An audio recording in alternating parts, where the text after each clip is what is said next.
Pag nawala ka na sa mundong ito at nakita mo na ang iyong ama sa langit, gaya ng pangako ni Isias, luhundag ka na parang sa gagantimpalaan ka ng malaki. Kung ganon, halika! Ikaw na pagod at nabibigatan, bibigyan kita ng kapahingahan. Kalooban dito sa lupa, tulad ng sala. Bigyan mo kami ngayon ng pagkain sa araw-araw. Bigyan mo ang nangyayari sa'yo na patawarin mo kami sa aming mga sala, tulad ng pagpapatawad namin sa mga may sala sa amin. At huwag mo kaming hahayaang matukso, kundi iligtas mo kami sa masama. Huwag kayong pinagpala ang mga may malinis na puso, pagkat makikita nila ang Diyos. Pinagpala ang gumagawa ng paraan para sa kapayapaan, pagkat sila ituturing na anak ng Diyos. May naririto na higit na dakila sa templo. Kung nauunawaan niyo lamang ito, habag ang nais ko at hindi handog. Hindi ako nandito para maghiganti.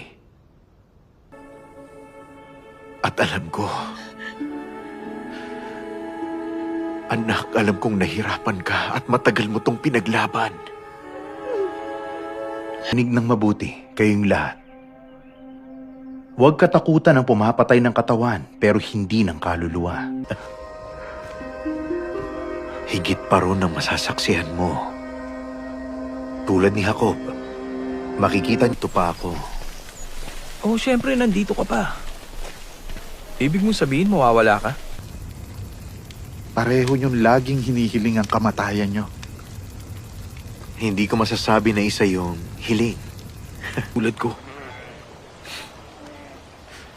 Nasa akin ang lahat ng kailangan ko. Pero ang nais ko ay ikaw. Pero bakit? Hindi lang ikaw ang hindi nakakaintindi. Pero huwag ka mag-alala. Ayos ng lahat. Maligayang pagpabalik. Alam ko, tulungan niyo akong ipakita ang daan. Magpakumbaba. Gusto mo bang gumaling? Sino ka ba? Sa...